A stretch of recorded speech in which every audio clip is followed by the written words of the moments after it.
Welcome back, everybody, to Hoops HD. And it is not Championship Week Video Notebook. Griggs is in the puppet bunker, though. But Yep, Chad, you gotta let me out of here. I'm going. It's been more than a week. you were trying to get out today that we saw that Yes, video yeah. I mean, I don't know if you on saw that on Twitter. Twitter. That was another video that was actually real, not doctored.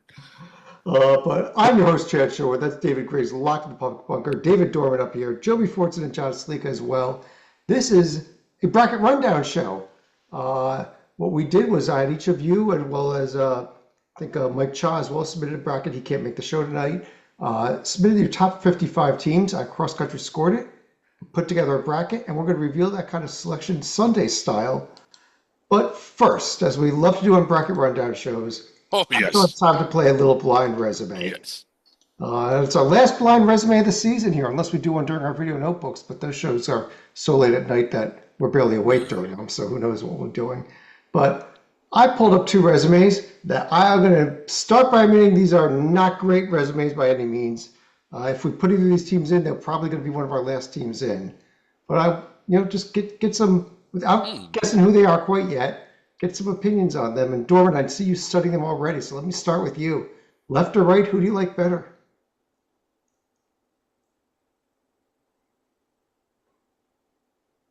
I don't have I, audio. Yeah, I, I'm thinking. Dorman, you I'm were deep in thinking. thought. Like the I, suspense was killing me. It was I, that. yeah, I lost your here, audio. Go ahead. yeah.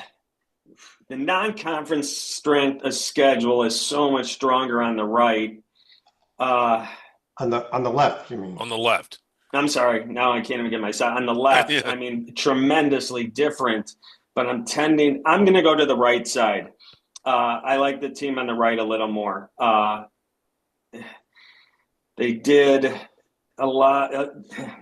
The problem I'm having is the team on the left did some good road damage. That's why I'm tinkering back and forth. But I'm going team on the right. I like the metrics. On the right. Uh, Griggs, how about you with that 9-3 road record on the I left? love the 9-3 road record, and when I look at the team on the right, yeah, they have three quad one wins, but two of them were at home, so those don't count. Um, and I just to go 9-3 on the road, and let me see, top 50. I know that they're not taking on like road heavyweights.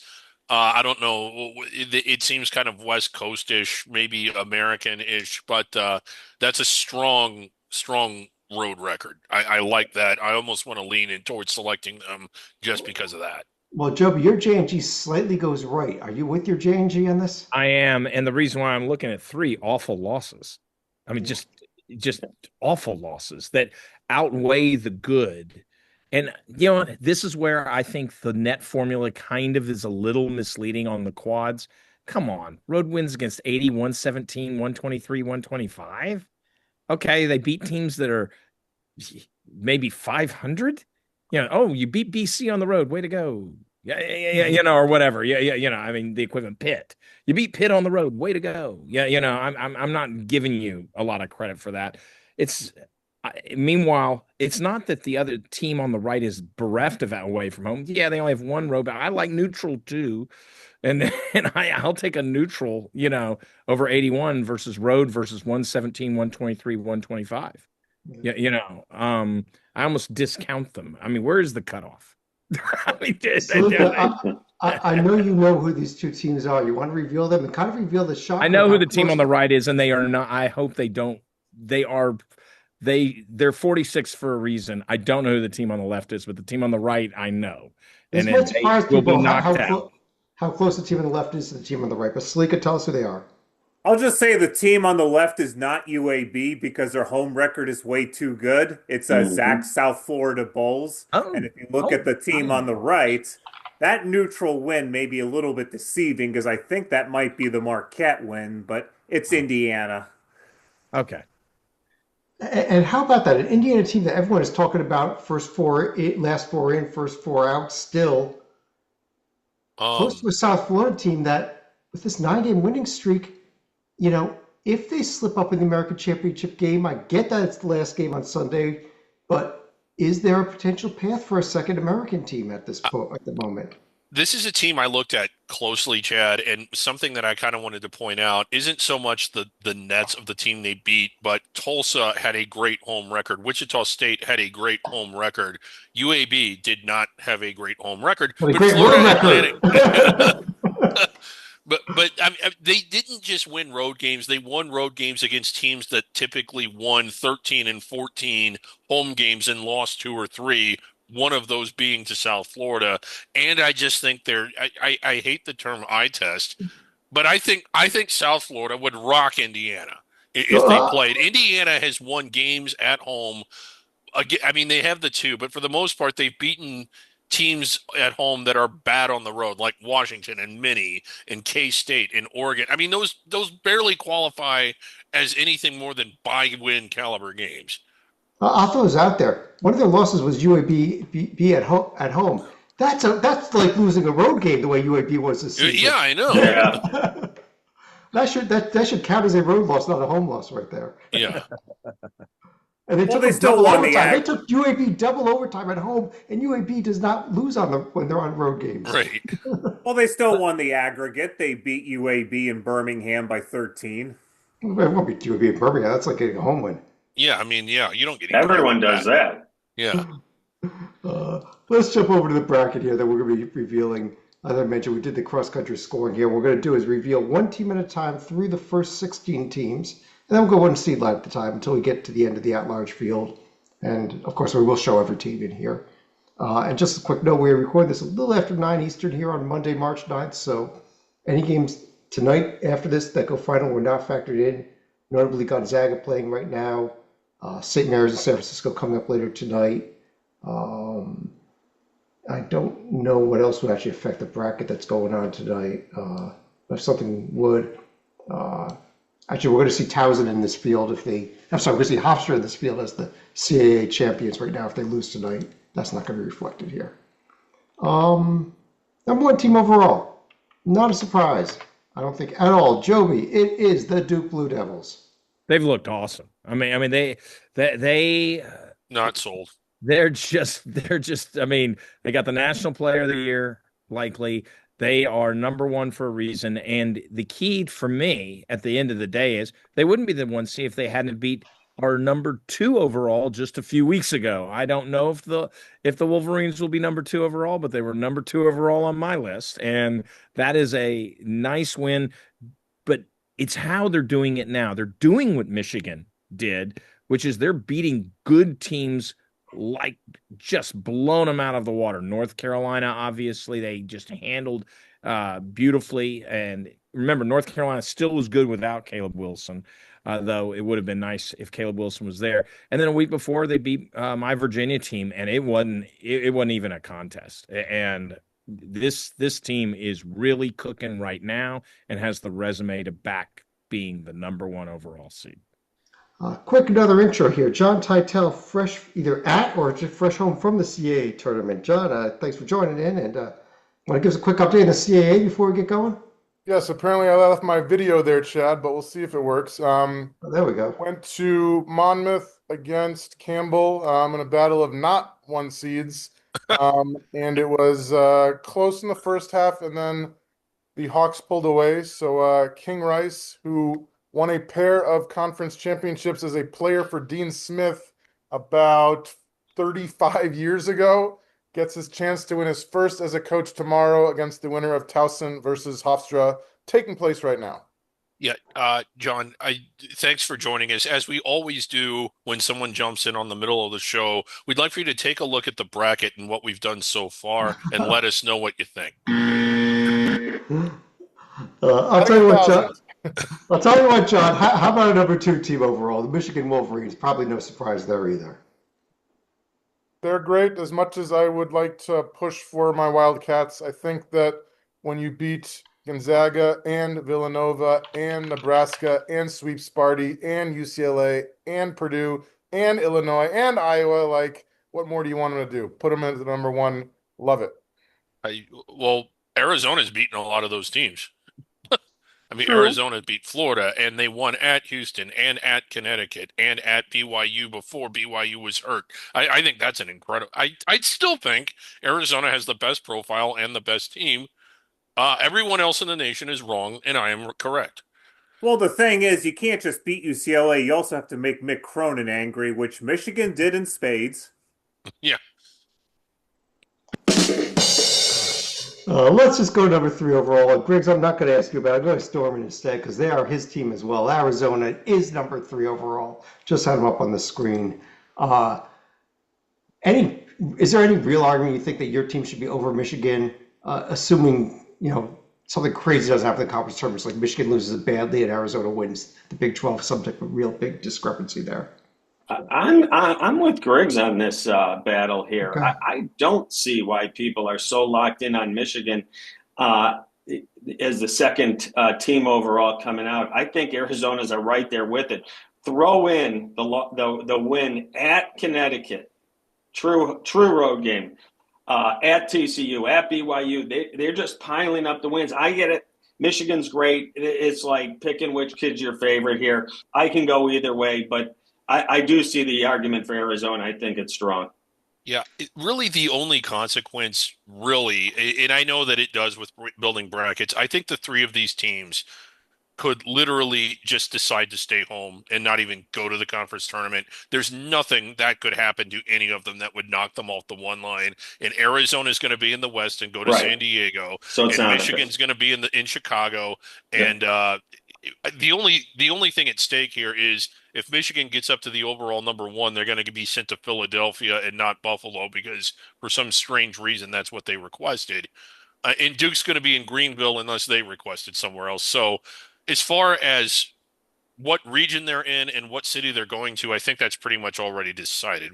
Would you agree, John? Yeah. Michigan also came out either yesterday, I believe it came out in the press conference after the game. They chose that site because it's a Friday, Sunday site, Griggs, and that okay. Dusty May said, I could use that extra day of rest and prep. So if he has to play on Sunday in the Big Ten championship and with travel and everything. So Dusty's reason for choosing that site was a Friday, Sunday decision. But your personal preference is only applicable to number 1 overall, and we have heard from Yes. Great Pride that Duke did select Greenville as their preferred site. Okay. Yeah. Salika, number 4 overall. It's the Florida Gators. Now that UConn suffered the loss, here they are on the 1 line, defending national champions. A little bit of an embarrassing loss for UConn in that Danny Hurley did pull a Yosemite Sam / Mick Cronin act, but you look at what the Florida Gators have done with 11 straight wins. You also had to have a feeling that the way they've dominated the SEC, kind of like Auburn did last year, but Florida, one of the differences from last year is they weren't really the hunted like they are going to be this year. That's why they were able to kind of sneak up in the SEC tournament along with the NCAA tournaments, especially now that the Gators are going to be the defending champ.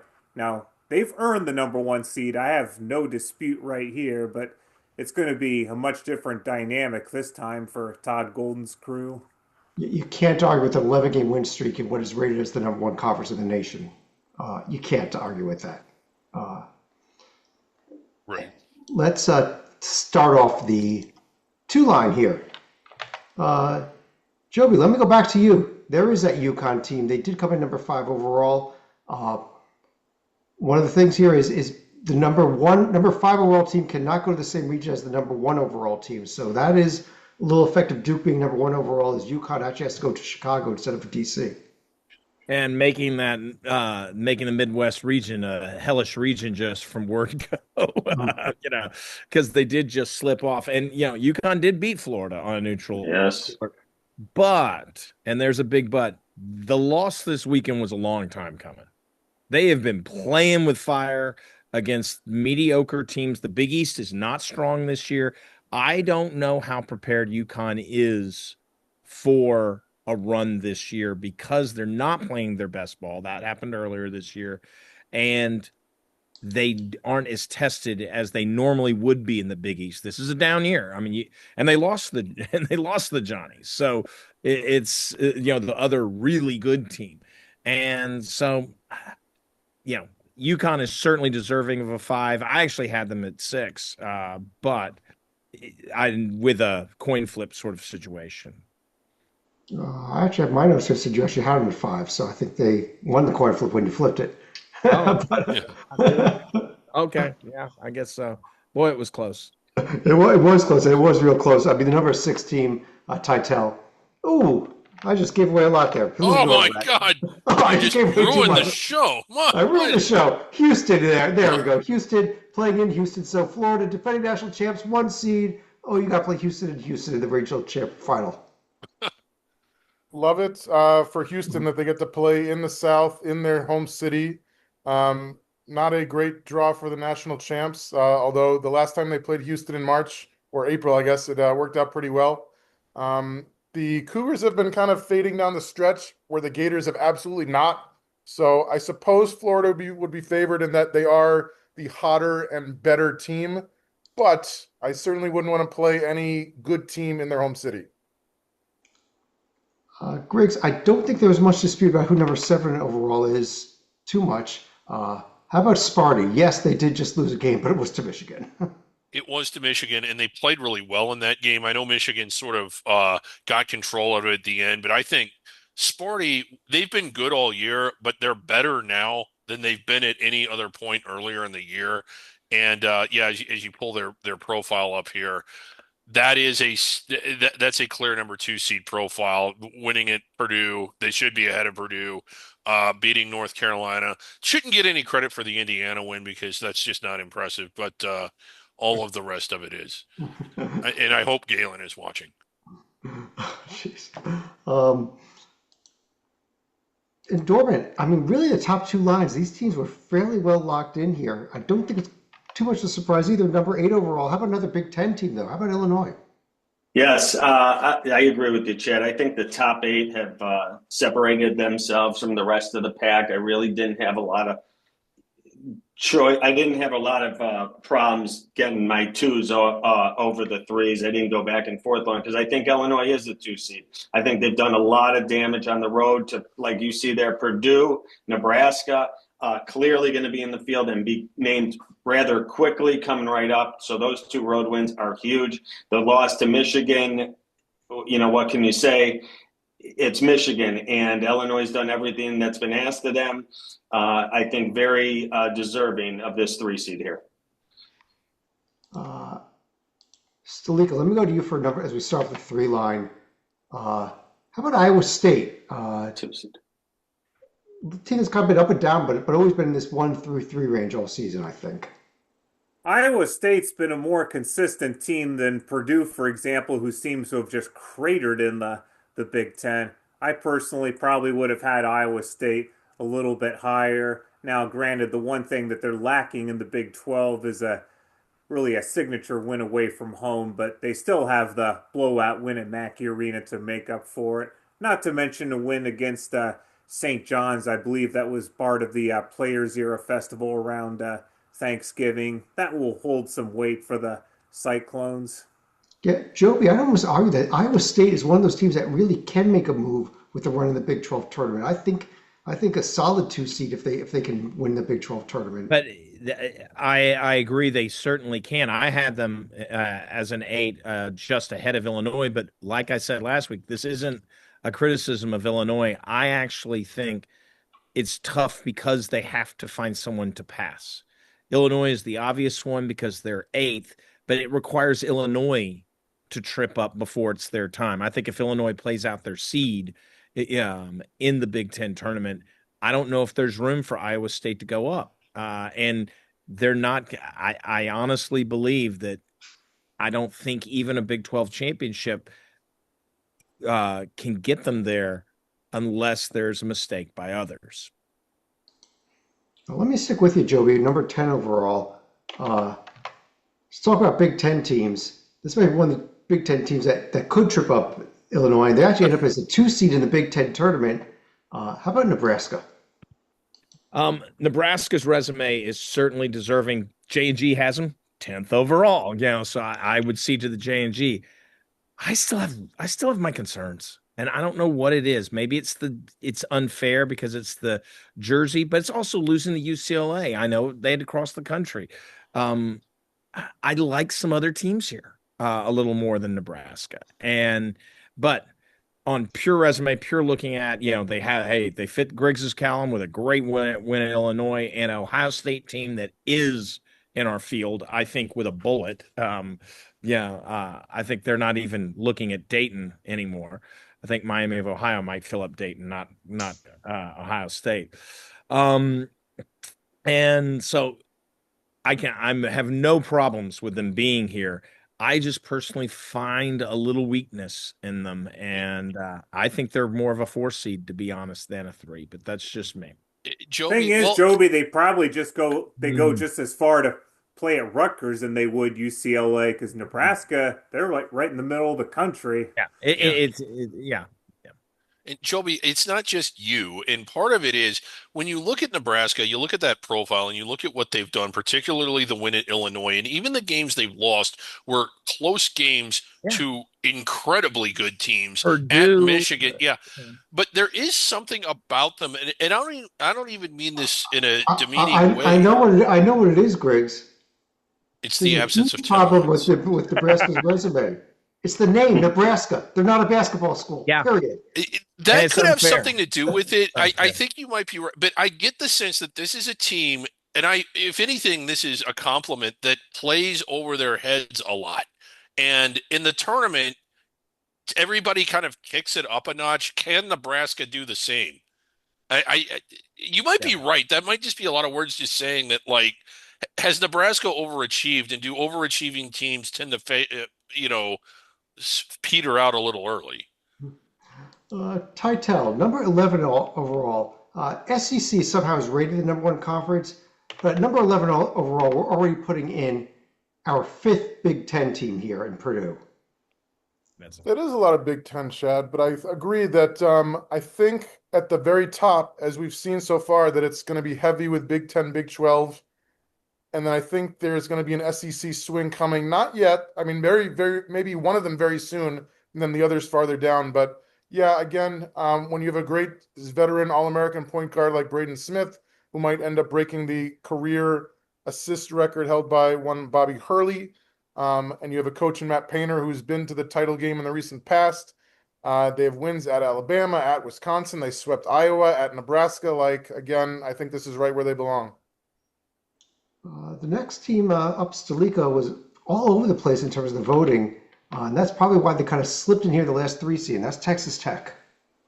Let's not forget Texas Tech. They've beaten Duke on a neutral court at Madison Square Garden. It may as well be a road game when you consider how Duke travels. The win at Iowa State was the real big one for the Red. Well, the win at Arizona along with the win at Iowa State are 2 big ones that have put the Red Raiders on there, even though they only have 5 wins that are against teams from the field. Seems like a lot of their wins are probably going to be tier 2-ish, even though I know Baylor, West Virginia, and Colorado are tier 1s, but come on, they're not going dancing. Let's be frank. Yeah. Dorman, if I can get the screen back, there it is. Starting off the 4 line, team that is playing right now up double digits against Oregon State. But how about the Zags? And I guess maybe one of the questions is if they beat St. Mary's or Santa Clara tomorrow night, but take the WCC title, is there room for them on the 3 line? I don't think so, Chad. I don't think so. And actually, I have Alabama slightly ahead of Gonzaga. I really like this Alabama team. I think they're playing phenomenal basketball. Another thing that bothers me is the eye test, which people don't like. Until I see Huff back on the court for Gonzaga, I don't love this Zags team. It might just be me, but he is so important. The metrics show it. When you watch the game, it shows he's just that heart and soul, that leader that just gets him going and does all the dirty work. And he shoots it. He's a great player. And I think Gonzaga needs him if they're going to make a big-time run in this tournament like they believe they can. But I have Alabama slightly ahead of Gonzaga today. Yeah, Joby, interesting argument there. There's an Alabama profile on the right. I think this is What's the the SEC first team thing Titel you was see in the referring to. Gonzaga win column and the first thing you see in the Alabama? I know.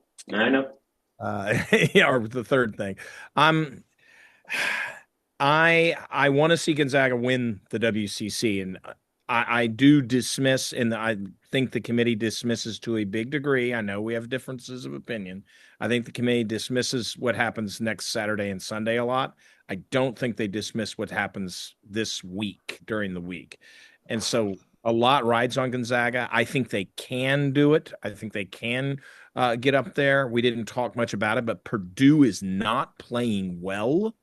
They have lost 4 out of 6, and it's not like all losses to Michigan. There's some losses to middle of the tournament teams, but middle of the non-protected seed tournament teams. I think Gonzaga has a path, but Dorman, they might need to also be doing it in eye test style where they don't just beat St. Mary's on a buzzer beater. They need to, show the dominance. And if they do, I think there's a pathway to the 3 seed, but it's not expansive. And there is that Alabama team he was comparing them to. They were number 14 overall, the very next team up. Probably no surprise, but Titel, number 15 overall. How about Joby's team? How about those Who's? They are. I like this. I was a little worried about Vatech, but they took care of business at home, as they should. They've won at Louisville, which is looking better, I think. They've beaten Miami, which is looking better, I think. The win over Queens is actually like at the star of the profile right now. Yes, I think this is right where they belong. Yeah, I don't know how much it is a win against the field. If you want to do that. Right. I will say, I think this Virginia team has a very high ceiling. People aren't paying attention because they didn't get the protected seed games that the Big 12, SEC, the only one they had, and they were pretty much boat race. But I think, to use an example, Purdue would have been boat race too in Durham, at this point in time. I actually think Virginia is piling up win after win, and they just know how to win. Now, I'm impressed. I agree. Yeah, I agree with you, Joe. Yeah, against tournament caliber teams. They have, and I totally agree with you. And I've kind of been big on Virginia for a while. I had them a little higher than this, but I'm not going to admit it because I don't want to give you the satisfaction. I think the good news for Virginia is they're not going to have to worry about playing Furman in the first round this year. No, we're going to have the Richie McKay rematch almost for sure. Yeah. Well, we'll see if we get there or not. If Liberty makes it, you know that it's a Liberty Virginia game. And I will say, I would love Philadelphia as a location, as opposed to the San Diego Portland trip. I'll tell you something though, Joby. That's a killer region. You have 3 teams in there that spent significant time this season on the one line. If it's Michigan, Iowa State, and UConn, along with Virginia, so. They need to pass Alabama. They need to pass. They need someone to get upset in the Gonzaga loss would change their where they beat. So. Dorman, number 16 overall, last of our protected seeds. How about the Kansas Jayhawks? Yes. How about the Kansas Jayhawks? Exactly where I had them. I'm not as high on Kansas as I believe others are. I'm not. Griggs is not. So Griggs is with me now. I feel great. The in and out of the lineup by Peterson, I see Coach Self losing it on the sidelines. And then I watch some games and they play out of this world and they blow the roof off, but that's usually at home. And these tournament games are not going to be played in Lawrence, Kansas. They're all going to be played on neutral sites. So I don't give Kansas that home bump, and I don't see it. There's some other schools I could see some teams going up here if they could make a run this week. But as of now, I have no problem with Kansas getting that last protected 16 overall spot. Yeah, Griggs, you talk about teams that can make a run. Those would be the 5 seeds. And I think this is more of those SEC teams that Titel was hinting at. But let's take a quick look at the 5 seeds. We've got Vanderbilt, Arkansas, North Carolina, and St. John's. I know you like the St. John's team. I do. Yeah. I mean, if you pull them up, one of the things about the Johnnies is it took them a while to get their motor going, and they kind of crashed into a wall when they played UConn, and it was a really, really bad look. But it was also, I think, just their second loss since Christmas. The Big East regular season championship, while the Big East isn't as strong as, say, the Big 12 or the Big 10, they're still playing really well. And I think that they're good enough to be a protected seed, and I certainly think they're good enough to go on a run.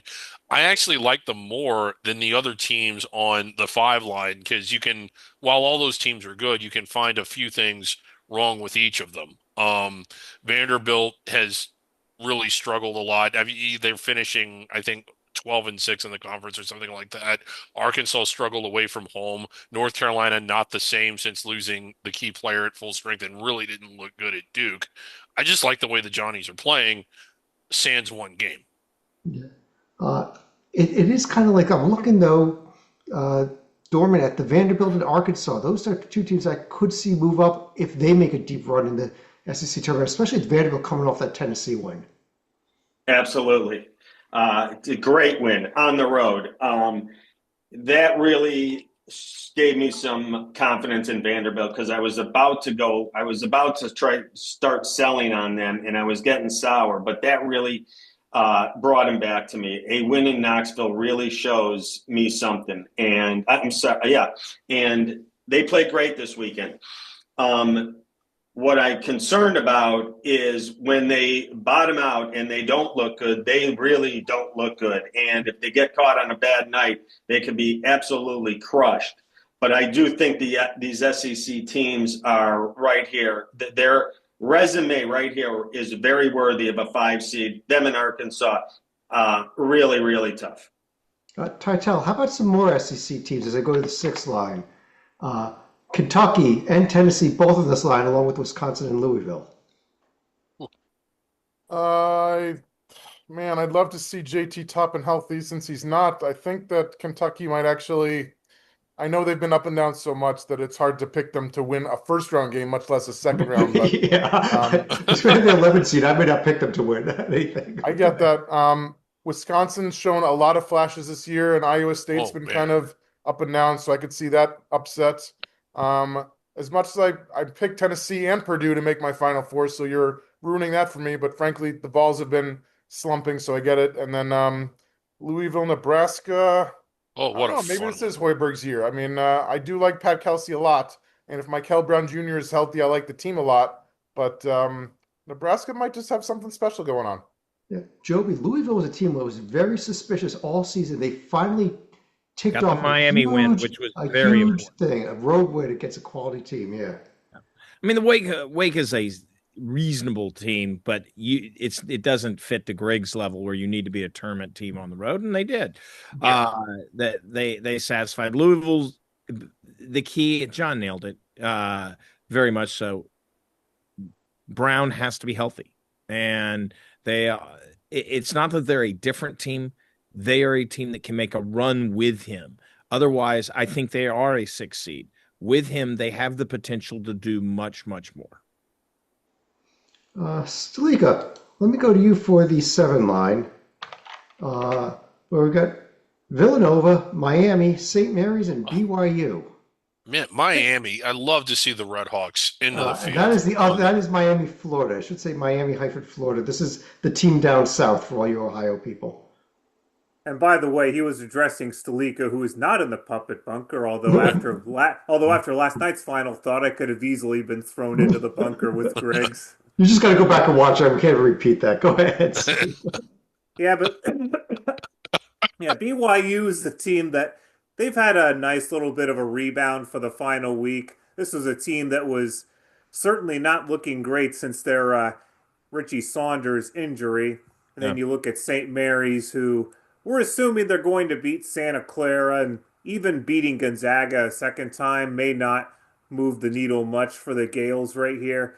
Although I do think Miami could potentially be a little bit higher because Kentucky does run rather hot and cold themselves. Villanova could be prone to slipping down another line if they lose early in the Big East tournament. I actually had, and I'm going to interject here. I actually, go ahead. because I was surprised Chad didn't go to me on this line, given where I placed Villanova. I had Villanova shockingly low. When I Like 5 seed lines lower, yes. I was had them about to go to you on for the that. 10 line. And I just don't like this resume. I really don't. All right. Look at all those road wins. There's a Look thing at all of those road beauty. wins against That's what I love is yes, they're not turbo teams, but they're quality teams that you're I know beating they're on the road. well, then give Louisville credit for the Wake win earlier because Wake beats those teams. It's just not, unfortunately they're a victim of the Big East not being good, but I also think they're not being tested. I think Villanova flames out in the first round, regardless if they're a 7 or a 10.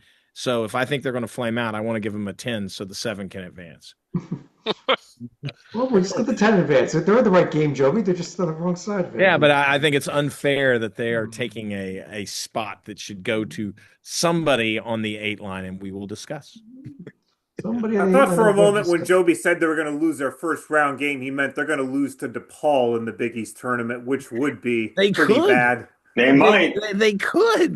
That's not. They're not necessarily impressing me on how they're winning these games, but they're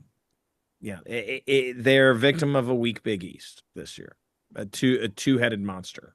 Graves, let me go to you for the 8 line because I think we have a team that's a bit of a surprise to me when I did the numbers here that this team showed up on the 8 line.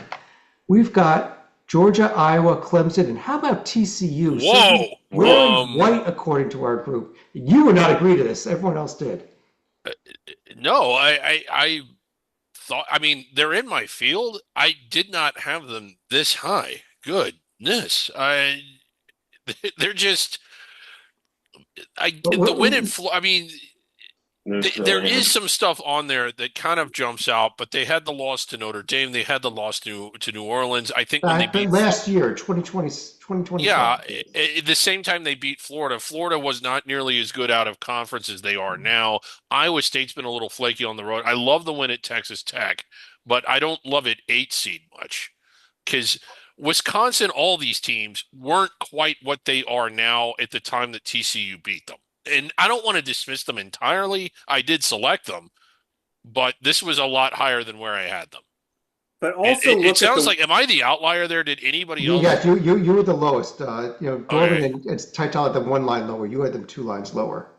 Yeah, I mean they're inside my bubble. They're a lock inside my bubble, but not on the 8 line. I was going to say, I had TCU number 30 overall. The Frogs have now won 5 in a row. If you look at some of the teams below them, like NC State, St. Louis, and Texas, they're starting to pick up some bad losses themselves. It's the Horned Frogs. Yeah, they have bad losses, but they got them out of the way early.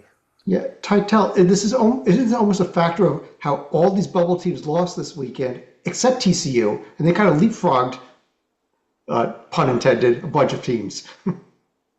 It's a good road win, but I don't know that we should give it as so much credit. Like, yes, it's a road win against a great team without JT Toppin. Like, I don't know how much credit to give them, and I still don't know if they were to play.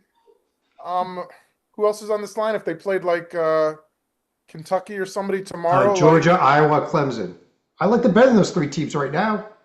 They're trending up, but they've been trending down for most of the season before the past few weeks. So, color me dubious.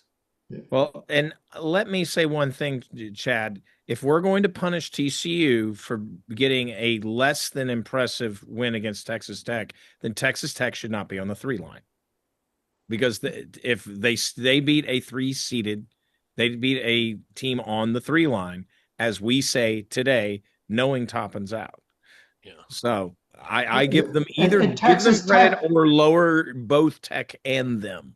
Texas Tech won at Iowa State without Toppin. Remember that. Yeah. They won at Iowa State without Toppin. They can win without Toppin. Yeah. How about the other 3 teams here, Dorman? Georgia, Iowa, Clemson. Any thought on those 3? I think Iowa's dangerous. I think I was going to say as soon as they get out of the way of the Big Ten teams, but then they just got slammed there, win away from Michigan. But let's assume for a second they don't get. I think the way they play at that pace with Sturts and the coaching, I think Iowa is a tough team in a short amount of time to prepare for. I think Iowa can make a move in this tournament based on the way they play.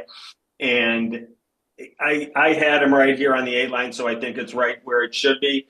And Georgia makes me nervous. I see him look good, and then I see him play terrible. But they had their moments. They're extremely athletic. Coach White has done an incredible job. I can't believe this will be their second year in a row to the tournament. I don't think they're anywhere near the bubble of Georgia. They've done a good, solid okay in the toughest conference in America.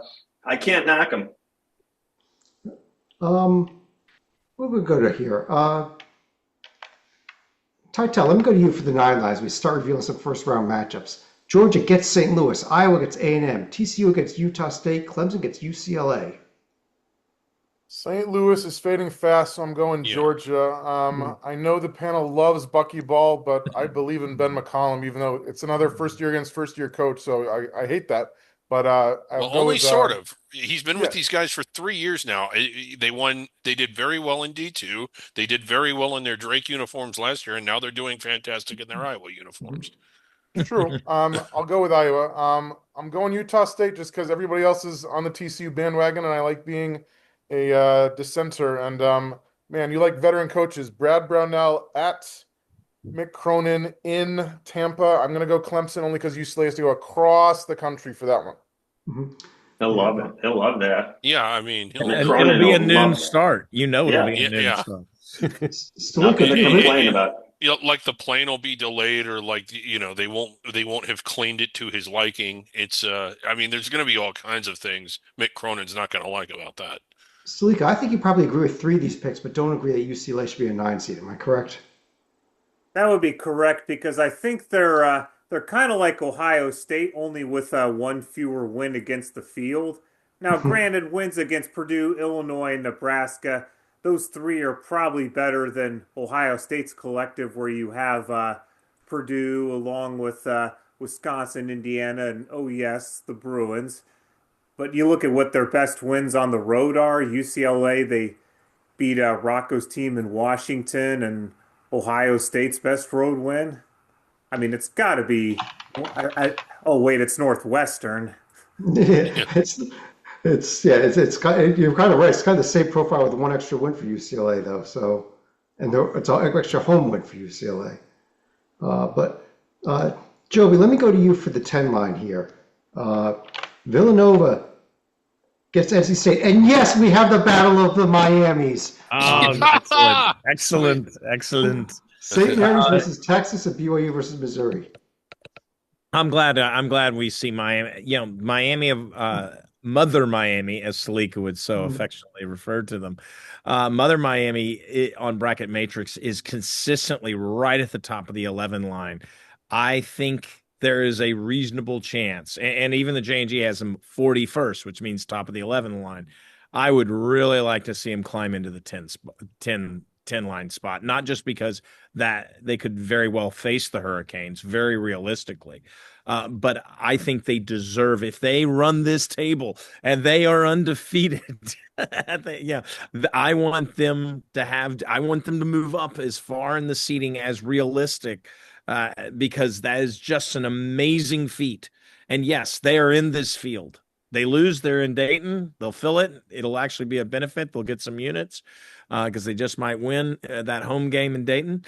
But man, I feel great about them. Texas has been slipping a little bit. Missouri, this is where Missouri should be, 10 or 9 right there. And NC State, talking about slipping, I mentioned on the my God, losing to Oklahoma. NC State, they're just hoping the season ends before they become SMU'd. And you know what I mean there. Oh. Yeah, we have not seen SMU's name mentioned yet. We'll see if we do see them here. Stalika basically buried them. Mm-hmm. I buried a different ACC team last night. Yeah. But there's an NC State profile. Titel, not a good time to lose 4 games in a row, is it? When is, Chad? But yes, I still can't believe that Coach Wade had it going and then is fading fast.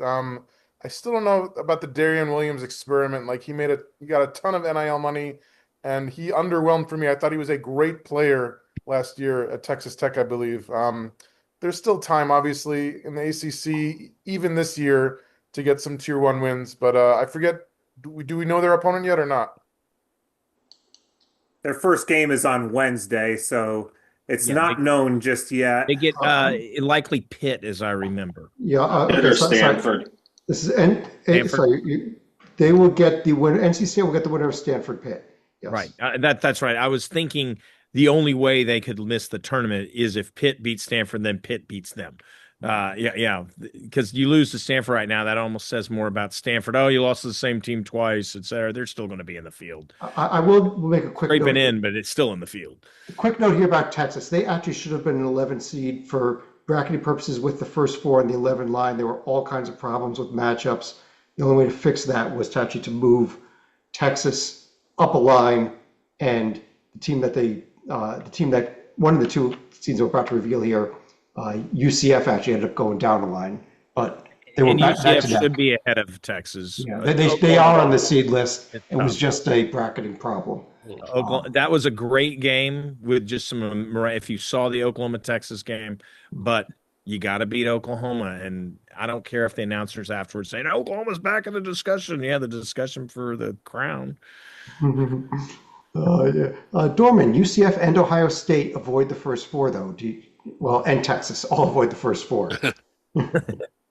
Yeah, I like this Central Florida team, but a mysterious loss last week.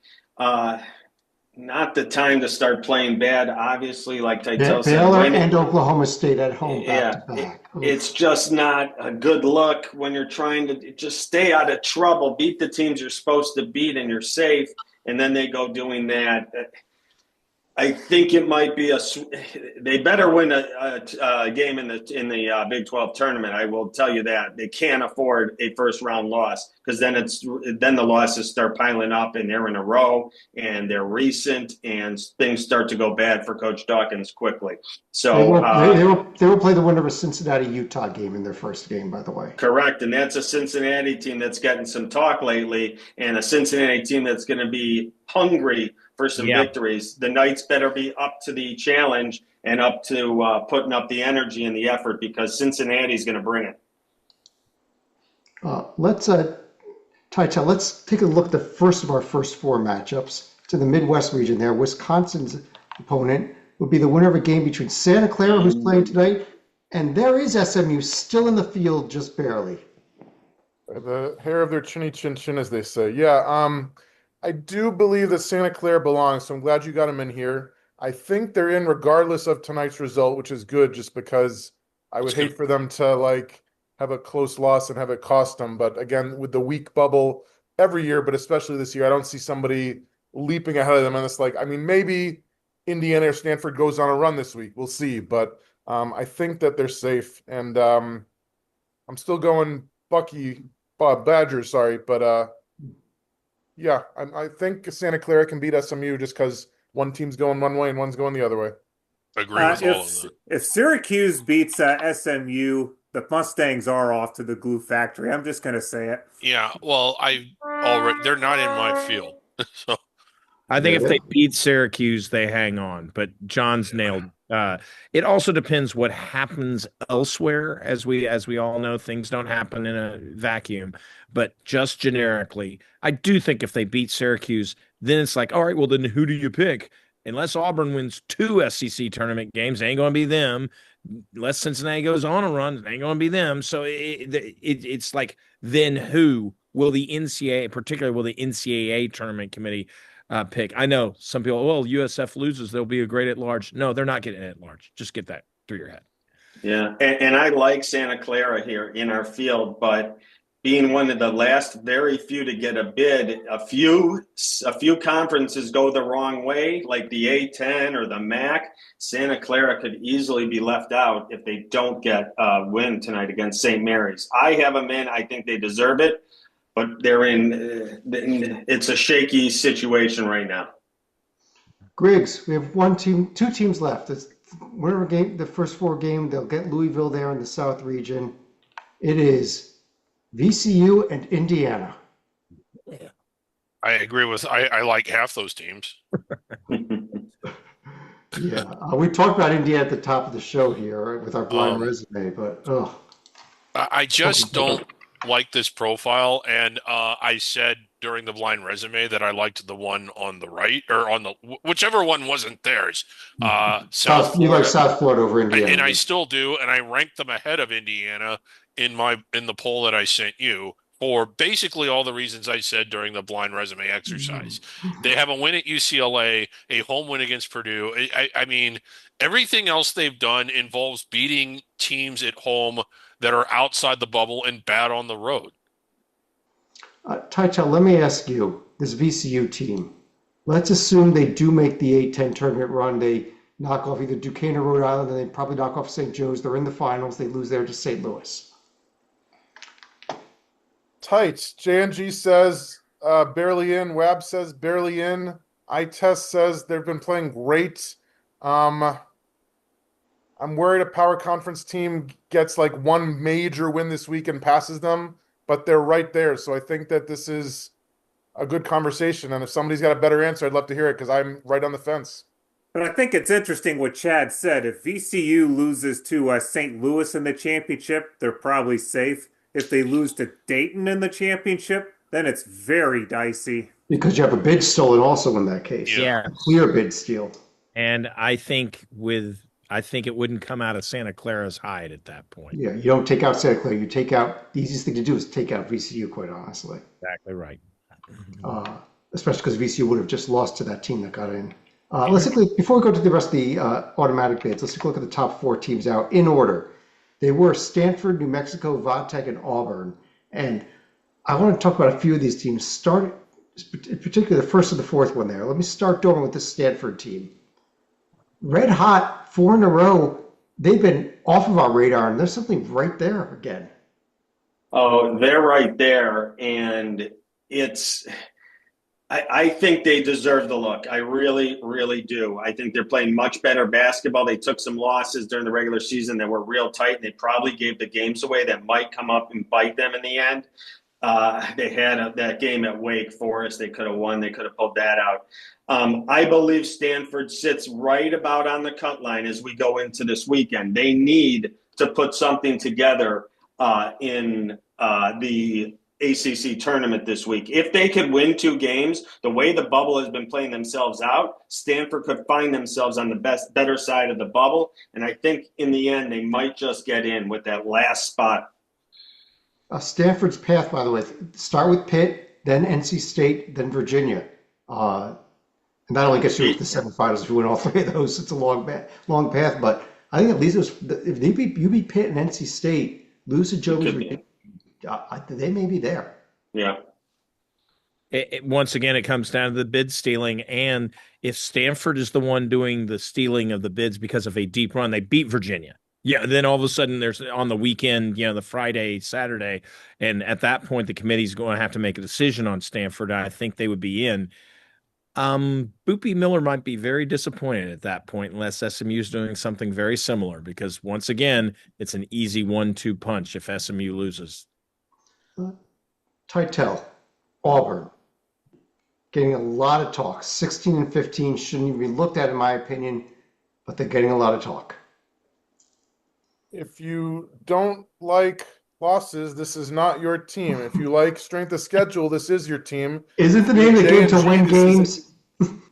If you're the J&G, this is absolutely not your team. Joey, there's some good predictive metrics there, but you hate them.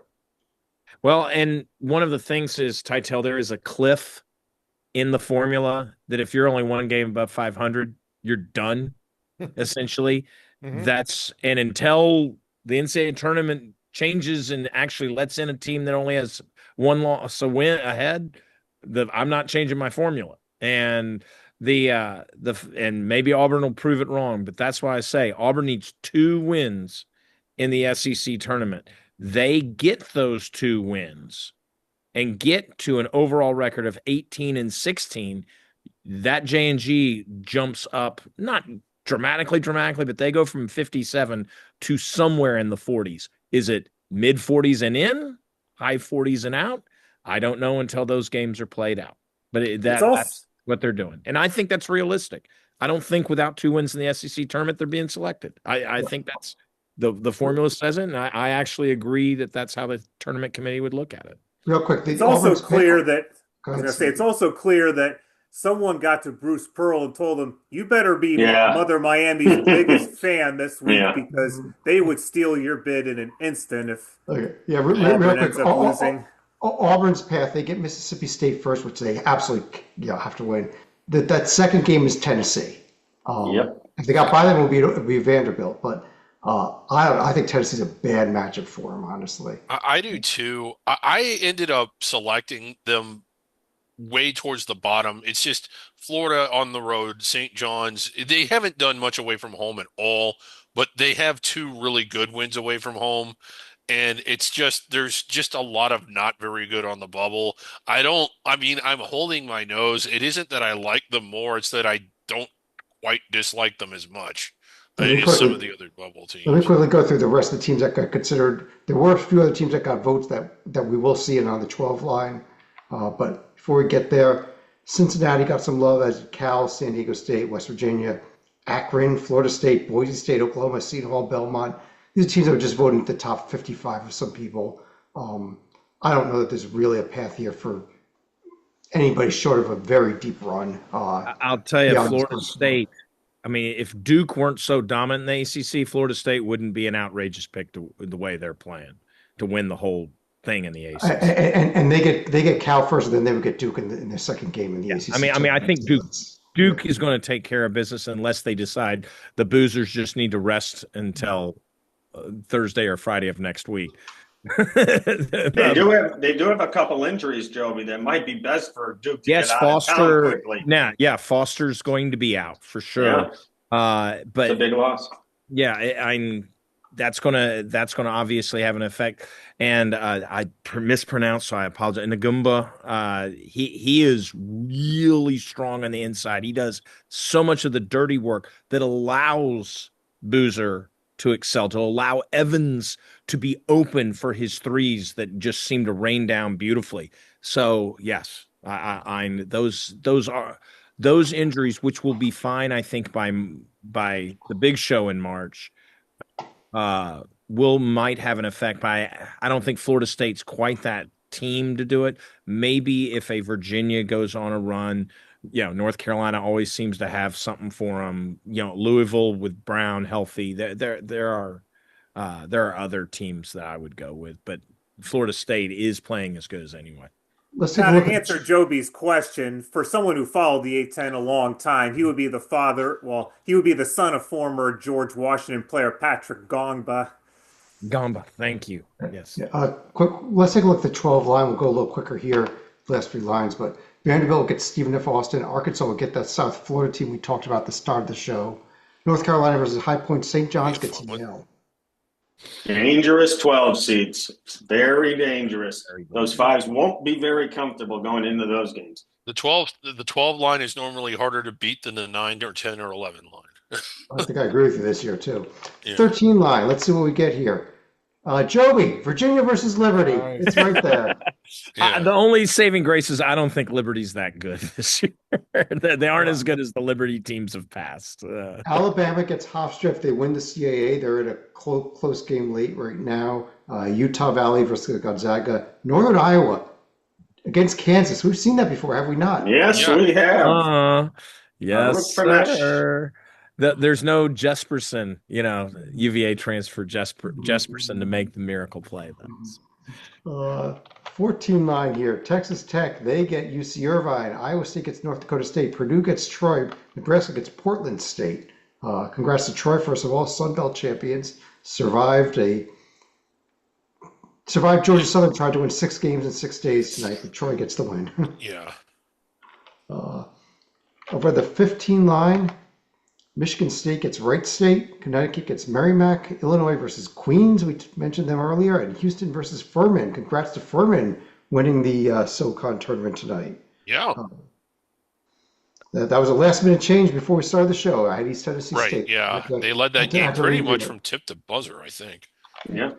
And on the 16 line, Duke gets UMBC. Michigan gets the winner of a Tennessee State Howard game. Arizona gets LIU. Uh, and Florida gets the winner of a Bethune-Cookman Lehigh game. Lehigh, our current projected Patriot League champion, and number 68 out of 68. Yeah, way down the list. After Navy gets upset in the Patriot League tournament. Mhm. But that's our field. What I want to do is, at this point, is go to each of you for any final thoughts on the field or anything else you want to discuss at all. And Mr. Sleeker, let me start off with you tonight. Well, a couple things. I think Tuesday and Wednesday are going to be the very pivotal games for bubble teams in the ACC and ACC, well, SEC and ACC, because this is going to be before the selection committee sits down in earnest to begin voting teams in the field. But if I also wanted to talk about a potential first four matchup that would be guaranteed sellout and high ticket prices, Texas and Ohio State. I mean, you could have Sean Miller involved in yet another game involving Texas, only this time it would be a big home court disadvantage for the Longhorns because the Buckeyes would be making the easy hour-long trip west to Dayton.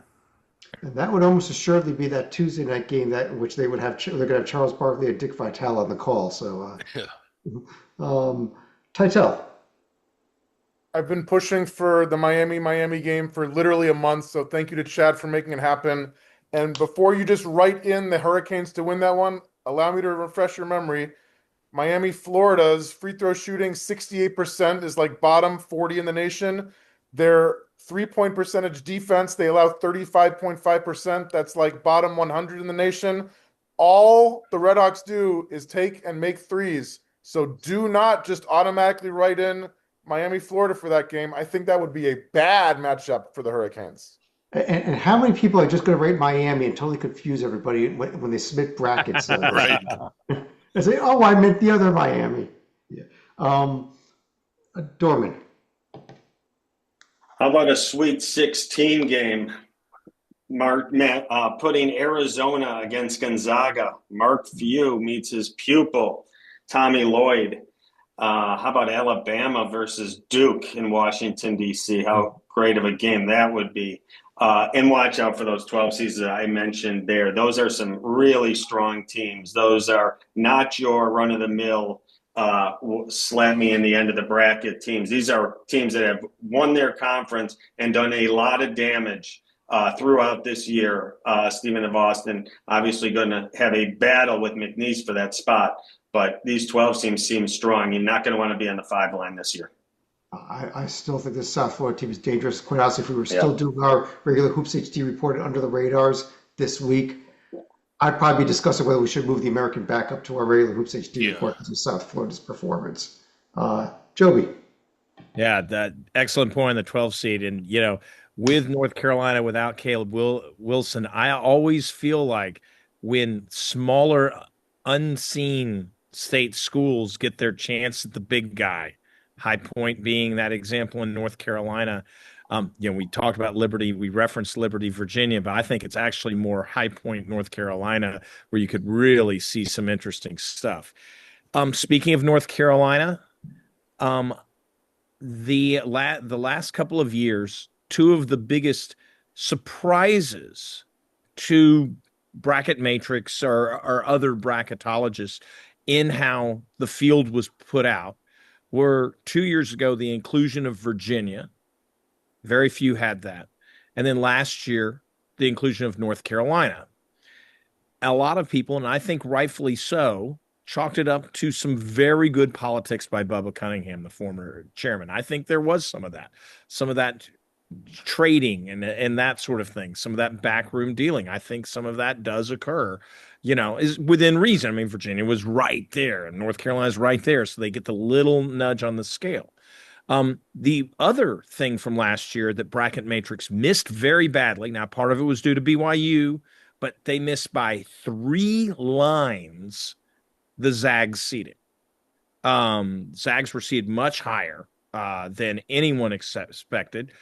I actually think 2 words for Bubba Cunningham's real replacement in the room, Stu Jackson. And I will be shocked if Santa Clara is not in this field for that reason. I actually think that's why I also think Gonzaga has a shot at the 3 line as well. But he's got to play because St. Mary's is just going to naturally flow into a nice 7-8 land, and he doesn't have to work the room for that. He's very thankful St. Mary's has been on this run. But I truly believe that Santa Clara will be the beneficiary of their commissioner. Oh, not in the room because he's not allowed to comment. Yeah, right. I think they will get the benefit. I think as long as tonight isn't a disaster, and I don't think it will be, Santa Clara will be dancing come this Sunday. Greg, you want to finish off the show? Real cool. Yeah, the idea that a committee member needs to leave the room and can't vote is kind of just asinine when you stop and think about it, because it assumes a vote of yes. 9 out of 11 is the same as 10 out of 12. It's actually a slightly smaller percentage than 10 out of 12. It just assumes a vote of yes. So what the hell is that even accomplishing? We don't do that when we do our exercise. My last thought on the bracket is I don't like SMU or Indiana. I like New Mexico and South Florida, who's in the field but not inside the bubble, more than both of those teams. And because of that, I'm absolutely certain that the committee will go with SMU and Indiana. All right. On that note, I do want to thank everyone for joining us. We'll be back later on tonight at some ungodly hour. Actually, not too late tonight. Probably around 11:30 or 12 o'clock Eastern for the Championship Week video notebook, and another video notebook every night. And pay attention to the video notebooks as well as the website beginning, I guess, Thursday night and Friday morning. We will be reporting on our mock committee, which begins meeting Thursdays, and we'll have our final bracket Sunday. But other than our video notebooks, we are done for the regular season. Our next Hoops HD report will be next Monday to break down the tournament. How about that, guys? Yeah. We are there. But on behalf of Joby Fortson, David Griggs, John Slika, David Dorman, John Teitel, I'm Chad Sherwood. Thanks for joining us. We'll talk to you again real soon.